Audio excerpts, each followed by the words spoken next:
অবশেষে অপেক্ষার অবসান। অপেক্ষারত ফিলিস্তিনিদের গাজার উত্তরে প্রবেশের অনুমতি দিয়েছে ইসরায়েল।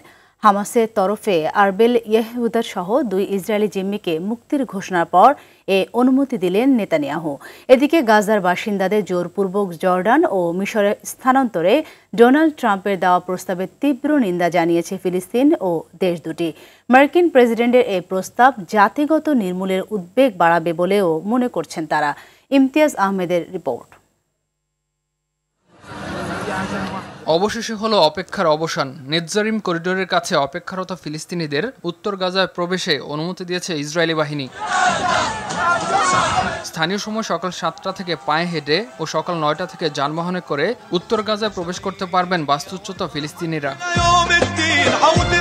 এদিকে গাজার বাসিন্দাদের জোরপূর্বক জর্ডান ও মিশরে স্থানান্তরে ট্রাম্পের প্রস্তাবে জাতিগত নিধনের শঙ্কায় জর্ডান, মিশর ও ফিলিস্তিন এর তীব্র নিন্দা জানিয়েছেন ফিলিস্তিনিরা। যত যাই হোক, আমরা ফিলিস্তিন বা গাজা ছেড়ে যাব না। আল্লাহর ইচ্ছায় আমরা গাজাতেই থাকবো। ট্রাম্প বা বিশ্বের যে যাই বলুক, আমরা গাজা বা ফিলিস্তিন ছেড়ে যাব না।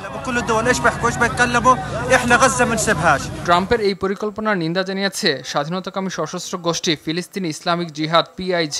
একই সঙ্গে ট্রাম্প তার এই পরামর্শের মাধ্যমে যুদ্ধাপরাধে উৎসাহ দিচ্ছেন বলেও অভিযোগ করছে গোষ্ঠীটি। গেল 15 মাসের বেশি সময় ধরে গাজা উপত্যকায় চলা ইসরায়েলি গণহত্যায় নিহত হয়েছেন 47,000-এরও বেশি নিরীহ ফিলিস্তিনি। বাস্তুচ্যুত হয়েছেন 23 লাখেরও বেশি মানুষ। ইমতিয়াজ আহমেদ, RTV।